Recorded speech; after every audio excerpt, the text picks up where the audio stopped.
In this episode of Inspirational Women, I'm having a conversation with Cheryl Kabanuck. Cheryl is very active in the LGBT community. She's an advocate for the community, and I think you're going to find this conversation very interesting and definitely educational. If you have young people or you know young people that are struggling right now to either come out or even just to figure out who they are, this might be a good video for them to view. I personally have learned a lot just from speaking with Cheryl. And although she is involved in the Sonoma County gay community in California, the advice that she has or her spoken word definitely applies to the community no matter where you are. So we'll try to include links that would be available to anyone, not just in Sonoma County, but anyone. Please enjoy the video. Welcome to another episode of Inspirational Women. Please subscribe to our channel and remember to click the bell to be informed of any new episodes. Joining me today is Cheryl Kabanuck, who is an LGBTQ advocate and director on the Sonoma County Pride Board. Welcome, Cheryl. Thank you, Linda. Thank you for inviting me, and it's a pleasure for me to be here. I'm really excited to talk to you. Great. All right, let's get started then. When did you decide you were going to become an advocate for the LGBT community?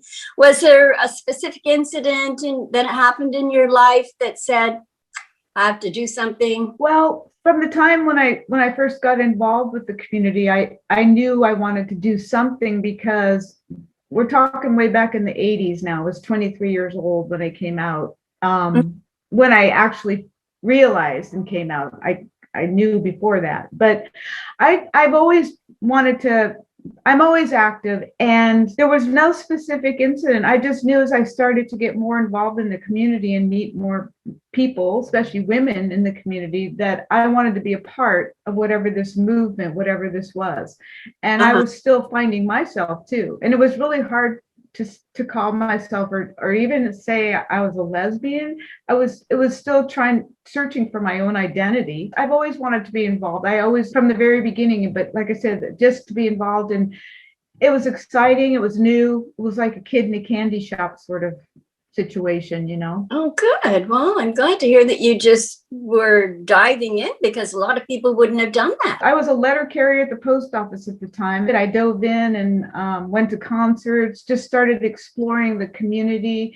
I met a woman actually at the post office who was also a letter carrier, who was a lesbian, and she kind of took me under her wing and started showing me around the community and introducing me to people and things. And of course, the bar scene, which is really big.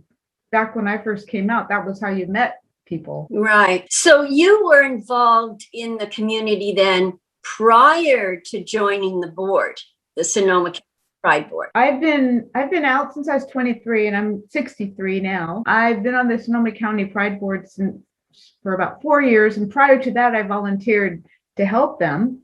But I've done a lot of volunteer work and been involved with lots of different organizations. I really got involved with women's music for a long time.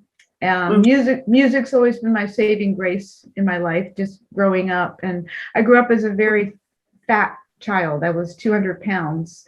Really? And, yeah. And music was my saving grace. It saved me when I got home from school after being picked on, and it also got me through coming out. And just so that's to this day, music has a very special place in my heart. So that leads me to ask the question, do you think you were overweight because you were sort of compensating for the fact that you didn't really know who you were yet? That's a whole different issue, I believe, which would involve like my mother. Talking about that whole, but it's kind of like that thing I had where I weighed 200 pounds. I got picked on. And then on top of that, oh my God, I'm a lesbian. Now I got to deal with that. Yeah. Yeah. And but honestly, to this day, I'm so comfortable with who I am. I would never go back and want to do it any differently. Right. I can see that just by talking to you. I realize that. What is your role on the board now? I have two titles. I'm on the executive board and I'm the secretary on the executive board. And the executive board are the officers of the whole board of directors. So I'm the secretary. So I take the minutes, make sure things get documented, make sure there's a notice going out for every meeting. And my bigger role, when we can do it again because of COVID, is I'm the parade coordinator. And we haven't been able to have a parade now for the last year. And then this year, Yeah. we've come up with an idea of having a standstill parade where people drive through the parade instead of the parade moving, the people move. And but yeah, so the coordinating the parade is that's my biggest job, because that's when we got to reach out to lots of businesses and organizations in the community. And I don't do it alone, for sure. I get a great group of volunteers with me, and we just have wonderful people in the community that are willing to help to get this all together. Right. I imagine just the financial end of it is. That's a big part of it, for sure. We try and get sponsors, of course. Right. And with last year, we ended up doing like a virtual Pride, but it was really hard to get sponsors because we still had to have money to rent this studio where we were going to do it. So we kind of did some fast action fundraising and we were able to pull it off. But when we are actually pulling off the parade and the festival in downtown Santa Rosa, where it's been for the last couple of years, it's lots of money. Yeah. So we have great Sonoma County. We live in a bubble here because there's so much support here from the community. And I mean, not just the LGBT community, the overall community. We're very supported here. Yes, yes. I think your idea of having a parade where the audience drives by is a great idea. Well, and what we're waiting for now is the final word on the location we're trying to have it at, because we obviously need a pretty big location. And as soon as they give us the go ahead, then I will start putting my letter out there to all the past people who have participated and also new people. And whenever I'm out and about anywhere, I'm always thinking I'm a member of the Sonoma County Pride Board. So if I run into somebody that how would you like to participate? Yeah. I'm constantly on, and I got my cards with me, and then I try and be creative. Even what could we use this person for? Well, let's talk about some of the issues that the board deals with. People in your community come to you or not you specifically, but the board for help or direction for help for specific issues. What we are is like a liaison. We have a great website, sonomacountypride.org. And on that website, you will find resources there for everything from suicide prevention to AIDS, to youth, to families, drug abuse, drug addiction, human trafficking. We have a whole resource on our website. We also are available to anyone in our community that wants to contact us via email, or we're very out there. Like, we're not hard to find. We have a website, we have a Facebook, we have Instagram. Right. And so we pretty much act as a liaison, and people will contact us for resources, but we also do the same. We're constantly trying to be that central location where people can go to if they need help or they want to have fun, whatever. We just want to be there for people. And that's our main goal, is to have a presence physically and virtually. Now, do you or anybody on your board, do you advocate for better education, for example, in the schools? Yes, we advocate for that all the time through our festivals and through the events that we do. We actually, a lot of the schools here in Sonoma County already have LGBT groups or LGBT clubs. And we're always available if any of us to go speak, or we can find speakers at our, because we have the resources. We can find whatever you need. So we're definitely supportive of the schools and the youth, and we try and get youth involved in the festival and the parade and anything we do too. That's, of course, that's not included if we're in a bar or something like that, which we try not to do too much of that. We like to keep most of our events family friendly. In a smaller community, I've seen firsthand that it is more difficult for young folks to come out because there's so much ridicule and bullying, and just it's so uncomfortable for them. Yes, I want to say, like, these days it's easier to come out than when I came out, because there's more normalcy about it, in the sense of, like, if you watch TV or these days programs you'll always find a gay character, which used to be made fun of, but now the characters seem to be people. They have normal life. But yes, like, compared to like a place, like if you go to, here's an example. I have a friend, actually two friends, woman couple. They live in this little tiny town in Pennsylvania. And of course, if you go to Philadelphia or something like that, there's definitely a gay presence. But where they live in this totally rural community. I think the population is like just a couple thousand people. And one of them wants to put a gay flag out on their house, and the other one says, "Oh no, we'll get lynched, or somebody's going to burn our house down." So that's how scary it is. But for young people, if they don't have the support of their family, I think that's the most important thing when you're coming out, is you have to have some support. You have to reach out. You have to know someone, and that's another purpose of Sonoma County Pride. If there's a youngster online that just wants to come out, they can go to our website and find a resource there, or find one of us that could help them. But yes, I think definitely in America, in all the little rural, especially like southern towns and places like that, it's not easy to come out. No. It's not easy. And there's still a lot of hate crimes that go on. I mean, it even happens in Sonoma County sometimes. Yes. Pretty accepted here. What about support groups for the parents of young children who are coming out, particularly for someone a young person that goes to their family and says, "I'm gay," or "I'm a lesbian"? Is there support for their parents somewhere to know how to help their child? Yes. Have you heard of PFLAG? It's been around since 1973. However, in 2014, they decided that PFLAG wasn't an acronym anymore. It used to be Parents, Friends of Lesbians and Gays. Now they just call that, and that's their organization name, because of the fact that we are now beyond lesbian, gays. We have transgender, we have asexual, we have pansexual, we have all these different labels. So now PFLAG is just an organization, but it's a wonderful organization, and it's totally what that's for, is parents and friends of people that are coming out, their support group, and they're international, actually. And of course, the parents are always welcome to contact us too. I just think sometimes they don't know who to turn to, and the same with the kids.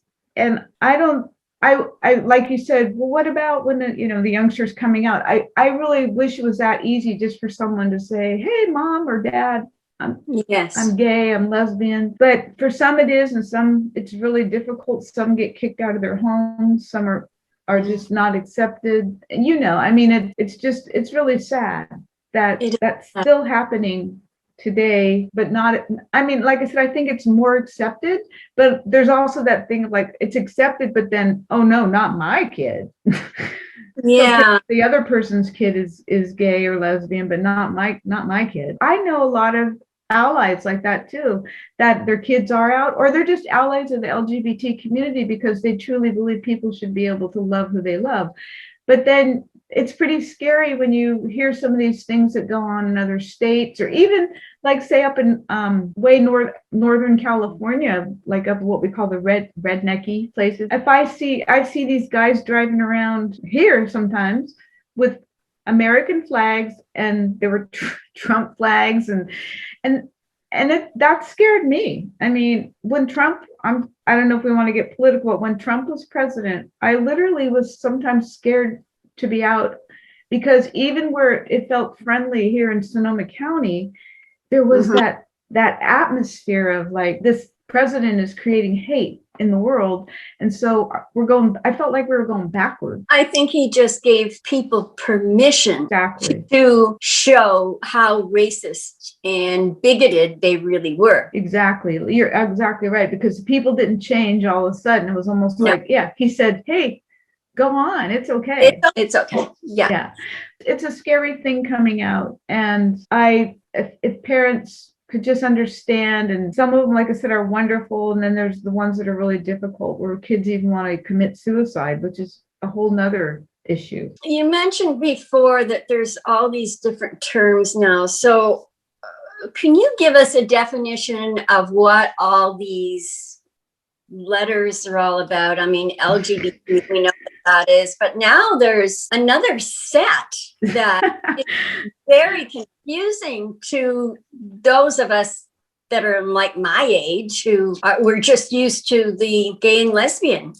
Well, you know what, Linda, for people my age too that are in the community, we're learning all this new stuff too, because when I came out, it was just LGBT, lesbian, gay, bisexual, transgender, which back then, the transgender part of it for me was like, that wasn't, it's so prominent now. And I love it that people are coming out to be who they really are. So the LGBTQIA, all that's been added, and it's fluid and it keeps changing. And what the reason for adding all the letters is for it to be all inclusive, even though I thought the LGBT kind of did include everybody. And now everybody has their own flag too. There's a bisexual flag, a pansexual flag, a leather flag, a bear flag, the bears, they're the big hairy gay men, they're called the bears. So there's just so many subgroups. So the Q can either, and people have different, there's not total agreement on any of this either. Like the Q can either mean questioning, which means you're still questioning where you stand, like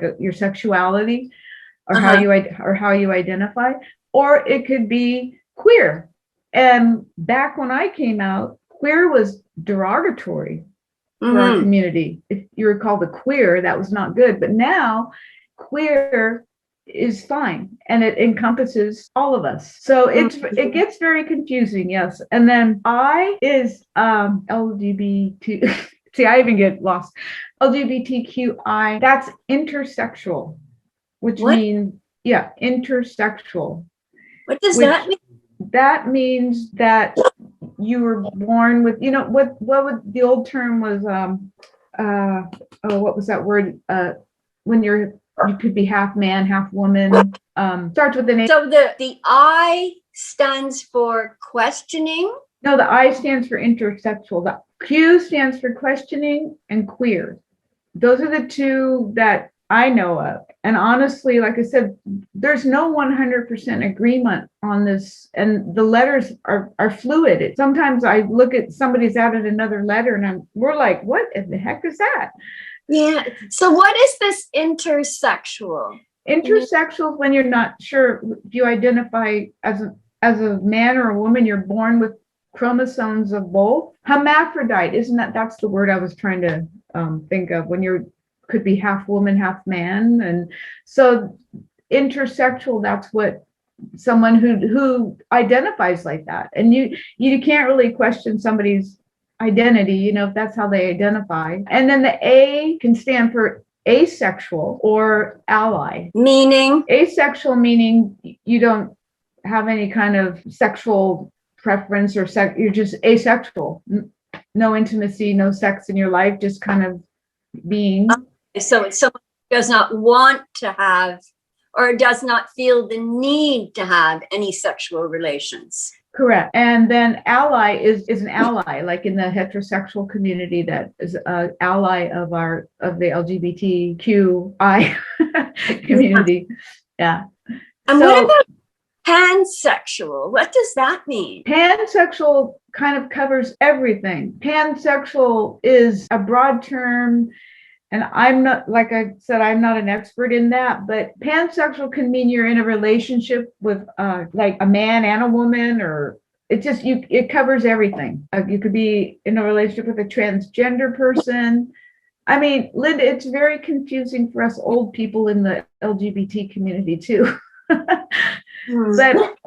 I'm trying to stay as educated as I can. And that's where we depend on the youngsters to educate us on that, because that's more of what's happening now than back then. Now, there are some that I'm reading that don't want to be called he or she. Mm-hmm. They want to be called they or them or other terms. What's that all about? That's same thing. They don't identify as either a man or a woman. If you identify with the sex you were born with, like if you identify as a woman, I identify as a woman, then it's called cisgender, which means if you identify as the sex you were born, that's what you are. You're cisgender. Okay. If they don't identify as either one. It's kind of like a fluid thing, and it is very confusing and it's hard to understand. But I look up things all the time myself. I have a couple of really good friends on trans life, and they're really good resources to go to if something comes up like, can you explain this one to me? Because we're all learning too. We really are. And we make mistakes. And I'm like you, like how you said, you don't want to make mistakes and say the wrong words or something. I'm like that too when I'm around my own community sometimes. And then when we go to meetings now, you have to always say what your pronoun is. Where way back it was just, your name and maybe something else. I just don't understand that part. I really don't. Because I totally get it. You're lesbian, you're gay as a male, you're bisexual, you're transgender, or even pansexual. I can understand that. People don't have any desire to have sex with either. Well, that's asexual. Oh, that's asexual. Oh, why don't we just move on then? Because I just find it so confusing. I really do. And a lot of people, as I said, I see comments about this on Facebook all the time when somebody comes out with a pronoun that they want to be. There's a lot of comments made for things like that. Oh yeah, and it's like I said, it's confusing in our own community, honestly. And sometimes you'll hear gay men call each other he, she, and they don't identify as a she. It's just that they call each other that because it might be one that's more feminine, and they'll call, oh, she, that they're talking about their friends, oh, she this and she that, but they're really talking about their male friends. So believe me, it can get really confusing for us too. Mm-hmm. And we're all, like I said, I'm just trying to keep up with the youngsters and learn as I go too, and then teach them what I can teach them and learn from them. We kind of help each other out. Well, that's good. I mean, that they have a place to go to for whatever their needs may be, or you can direct them to wherever they need to be to find acceptance and confidence in their own life. Definitely, yeah. Now, I read also, Cheryl, that you finance a group called Lesbi Here and There. What prompted you to do this? That's a meetup group, and a friend of mine, Anne, who, sorry to say, has now passed away. We started it because we wanted a meetup group where anybody could be an organizer. So it's just women, Lesbi Here and There, and we wanted everybody in the group to be able to be an organizer. Where most meetups, you have one or two organizers, and they organize all the events, all the activities. So we wanted to create one where we could have a group really diverse. Like someone comes in, oh, I want to go to a movie, or I want to go to a baseball game, or I want to just go for a walk in the park, or just anything they want to get a group of people together to do. And so what we do, we have like over 500 members now, and people have to request to be an organizer, but usually there's no reason why I wouldn't. They have to ask me, and then because I guess you could say I run the meetup, and I'm the original organizer. But and when you say finance it, I don't really finance it in the sense of like a lot of money, but meetups cost money to keep going. I've been keeping it going. And of course, in COVID, we haven't really been doing anything. And people can donate also. And I don't ask for donations, but sometimes people give. And like there's just a meetup recently that shut down because nobody took over and nobody wanted to finance it. I think it was one in San Francisco, a lesbian meetup. So if nobody keeps it going, it'll just shut down. So I wanted to keep it going, especially since we have so many members. And I'm really excited that we're heading in the direction where we pretty soon, hopefully, maybe by the end of the year, definitely by next year, we can start doing meetups again. So the thing that prompted me to do it was, yes, to have a group that could do more diverse activities and that everybody could feel a part of being an organizer rather than just having two people run it or one person say, okay, here's an activity, who wants to do it. So we get all kinds of activities. You facilitate another gaydar group. What is that one all about? Santa Rosa Gaydar, that's a social group also. It was mainly men. That's why it's called Gaydar, but we didn't change the name because now I joined it actually so I could get more women involved, because it was men were just showing up at the events. I joined and I started putting it out to the women's community and to my friends, to people I know. And now when we do have an event, it's usually half and half. If not, sometimes there's been more women than men. But the goal of Gaydar was to just have a place where people could go and mingle. And what we try and do at every Gaydar meeting is introduce people to each other.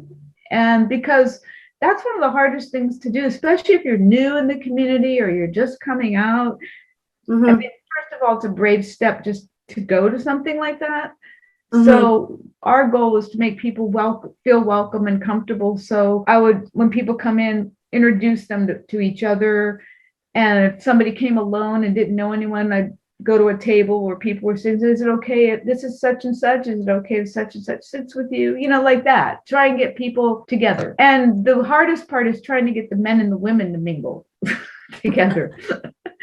Yeah, of course, it's not a natural thing for it's not. And sad to say, there are some women that just want to do stuff with women and men that just want to do stuff with men. And I understand it, but I'm not in that group. I like to be with men and women. And some of my best friends are gay men. I love, they're just great. But that's everybody's choice too. But I feel like if we're a community, then we need to be a community. And then it gets, when you say you have, when someone doesn't identify as a man or a woman, then it gets even more complicated. And you also facilitate and host a musical radio program. Is that still going on now with the pandemic?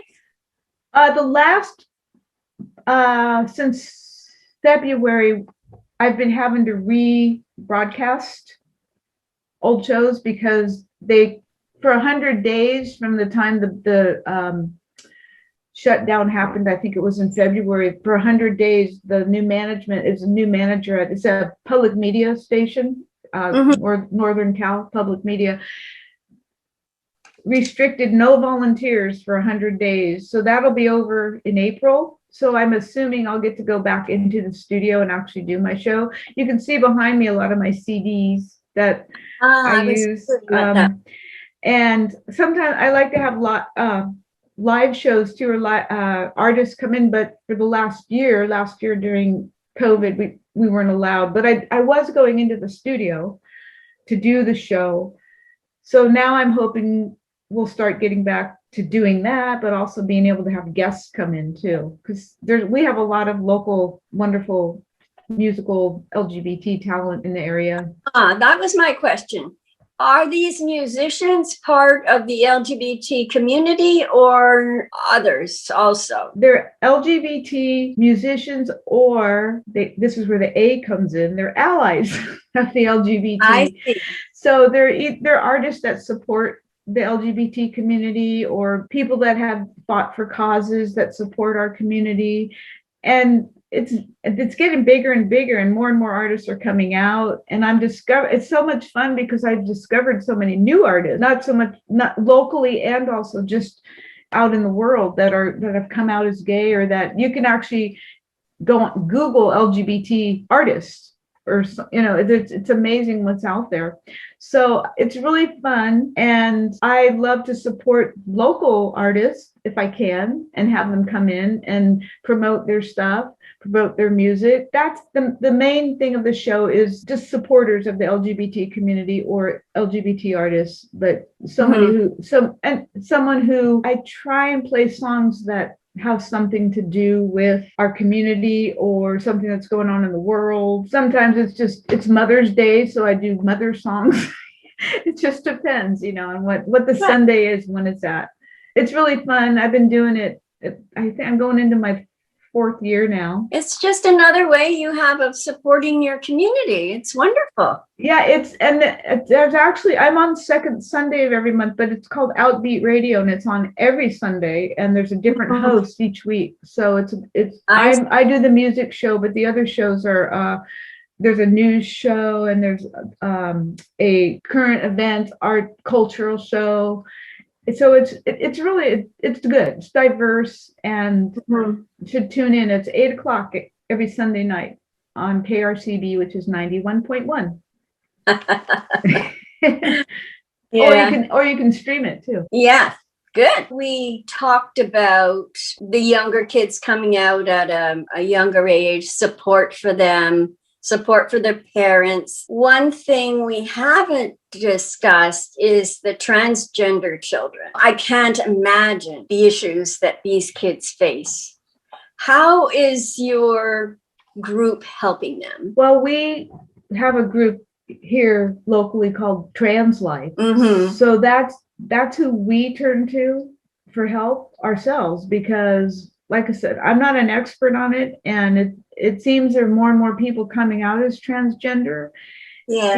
And I can't imagine either. Sometimes I hear their stories, and it's pretty awful what they've gone through with their families, or just with their themselves, trying to really figure out who they are, and making that step to finally just say, this is who I am. And then there's so much more to it. If you actually can you transgender? Can you transform your body? I mean, it's a very expensive process, and it's very complicated, Lyndon. Honestly, I'm not an expert at all in that field. So we feel that Trans Life or other transgender people are the ones that can really understand more than I, or those of us that aren't transgender.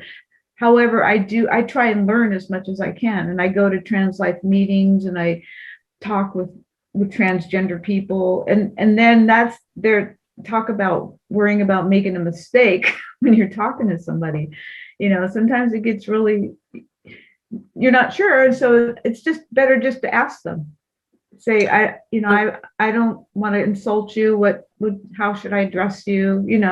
Because the bottom line is, it's better to ask than say something that that hurts their feelings or hurts them. I agree with that. Yes, it's always better to ask, and if they don't want to answer, they won't. Exactly. Yeah. But you hear about in the news that there's the issue of using washrooms in schools and not being allowed to dress the way they particularly would like to dress, or as you said yourself, just the financial aspect of it for surgeries and medications must be phenomenal. I don't know. Do insurance companies pay for that? I don't know. I think some do these days, honestly. I think it's getting to be where, so it's happening so much, but I couldn't tell you which ones do, but I know some do. I have a friend who has a doctor friend who that's all this doctor does, is work with transgender people and help them. And I think that's wonderful, because that's what's needed.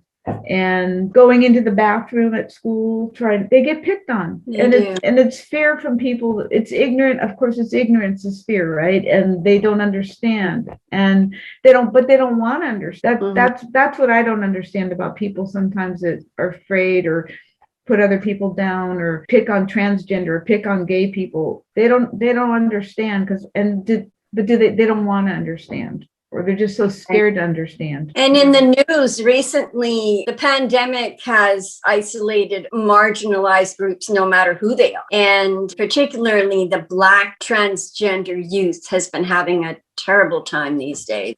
Mm-hmm. Do you have any more information on that or a comment about that? My comment would be like, I don't have any more information than what you've said, but my comment would be that I totally agree with that. And it's not just the pandemic, it's like all the time. Isolation is the scariest and worst thing for them, because if they don't know again, that's where I feel like Sonoma County Pride, we're there, we have resources, we know people but it's just reaching out and finding these people, or them reaching out and finding us, is the most important thing, to find that community. Also in the news recently, and I'm just going to read this, on March the 10th of this year, there was an article written by a private New York City school encouraging kids to stop using terms like mom and dad in their inclusive language guide because it made the assumption about a student's home life. What's your comment on that? Well, I think that's getting a little bit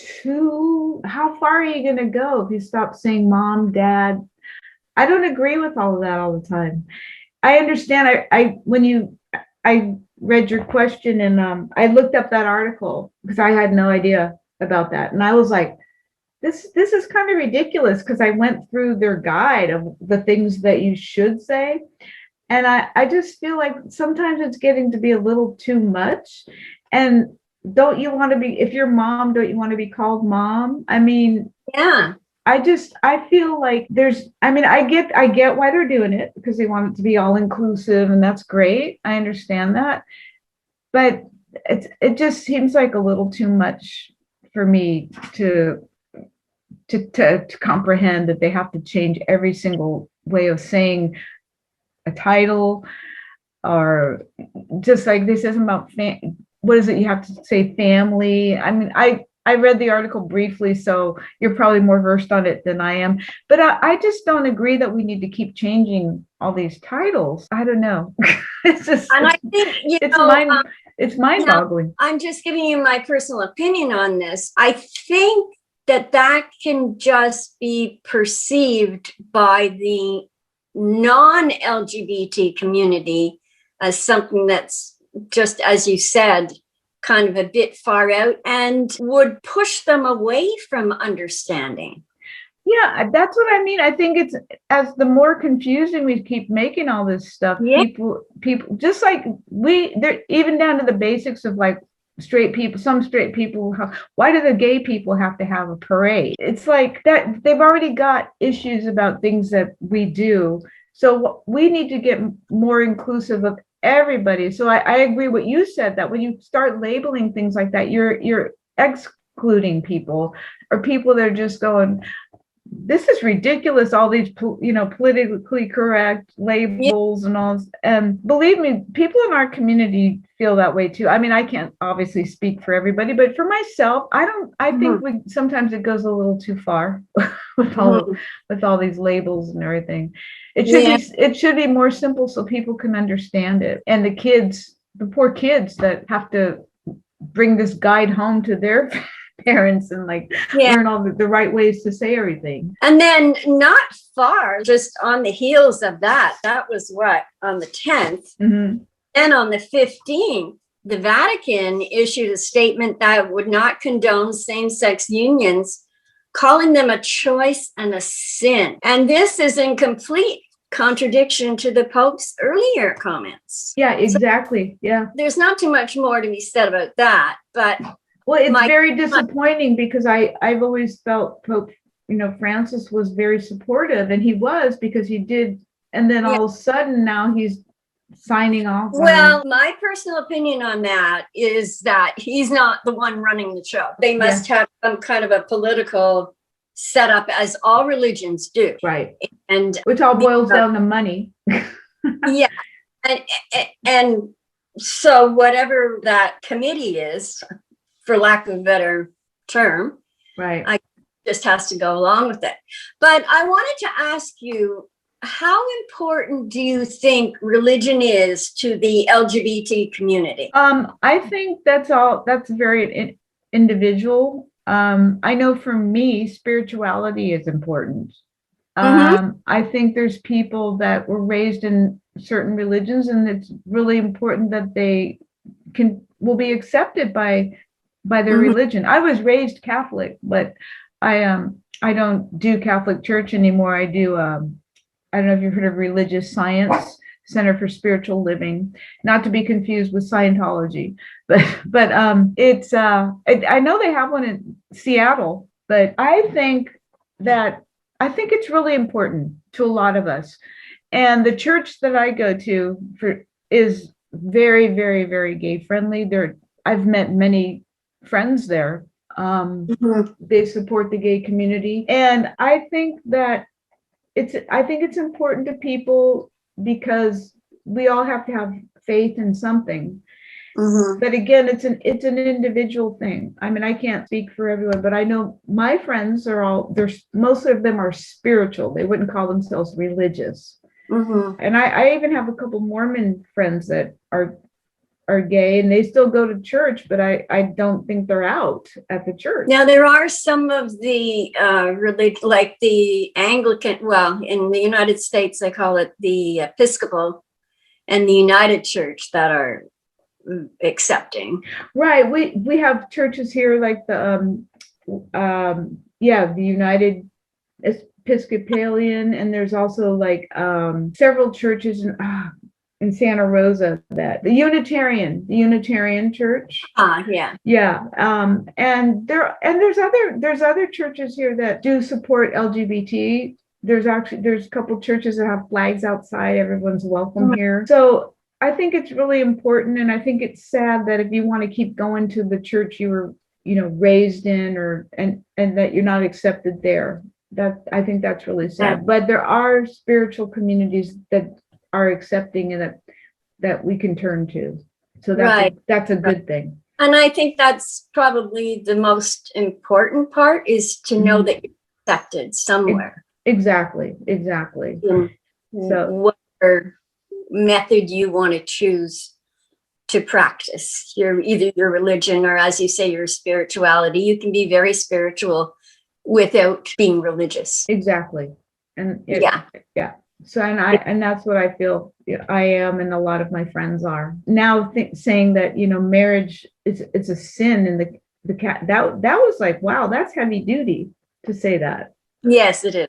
Yeah. Because being raised a Catholic, oh my God, sin, I got to go to confession. And I mean, the Pope is on record as saying that, I can't quote him word for word, but that who is he to question? If you love someone and you want to pray to God, who is he to question that? Something similar. Yeah, who is he to judge? Who is he to judge? Yeah, exactly, yeah, exactly. like and I think that was so wonderful of him to say that. I mean, I really thought he's a really great, the best Pope yet that I've have support for LGBT.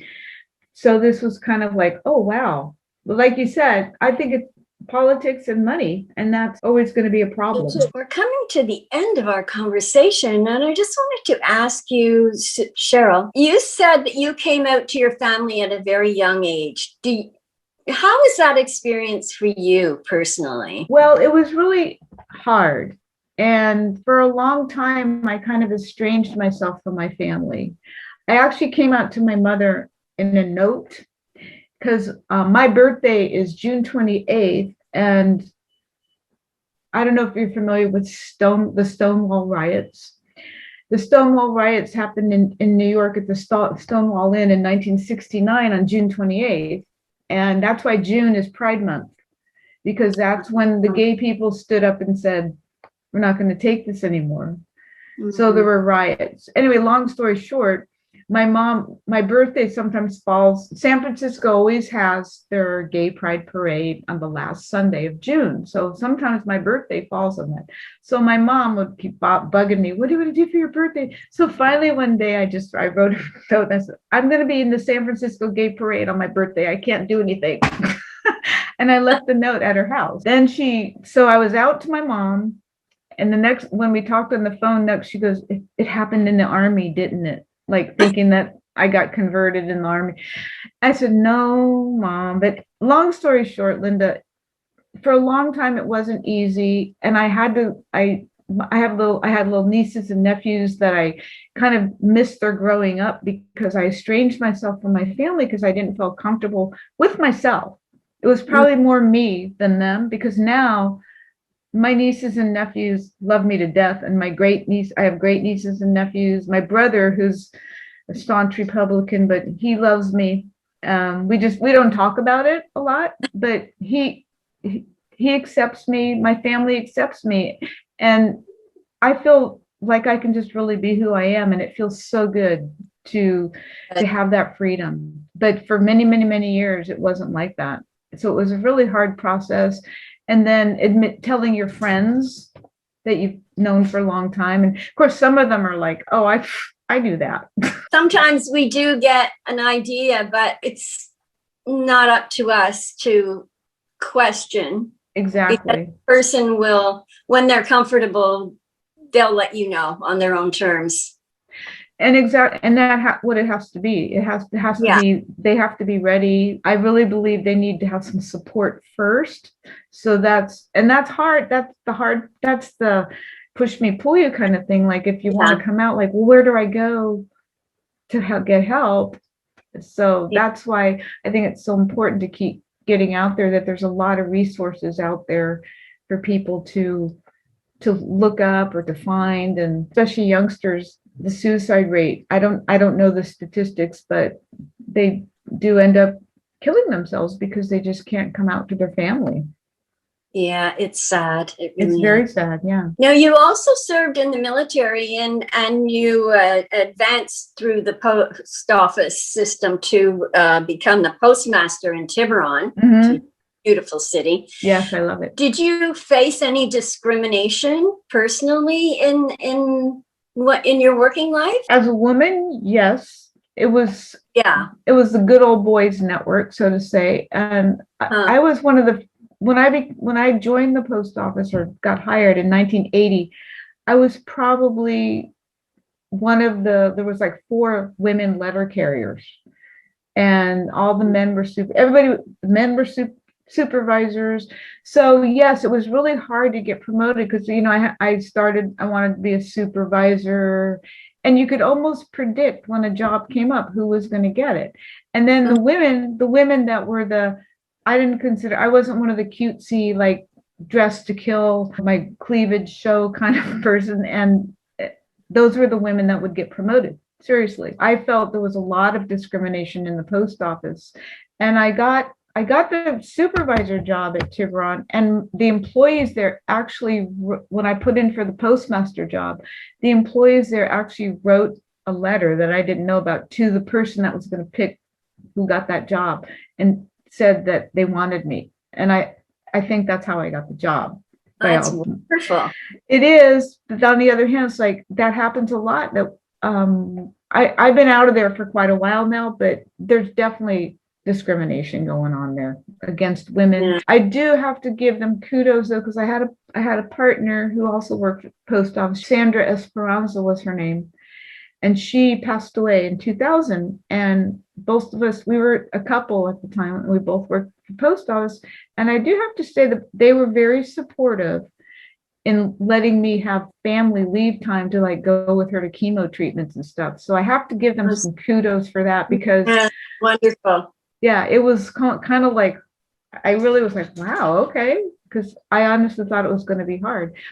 But getting promoted and stuff is like, unless you sleep with somebody or you are a pretty girl, you had to really be able to do the job. Yeah, that's the way it should be. Yeah, that's the way it should be. Yeah. Well, Cheryl, what would you like people to take away from our conversation today? I would like people, especially youngsters, to know that there's support for you out there when and if you're ready to come out. I mean, I hope if you feel like you need to come out, you do come out, and that there's support and lots of groups and people out there that can help you. And it gets better. It's really hard in the beginning, but believe me, it gets better.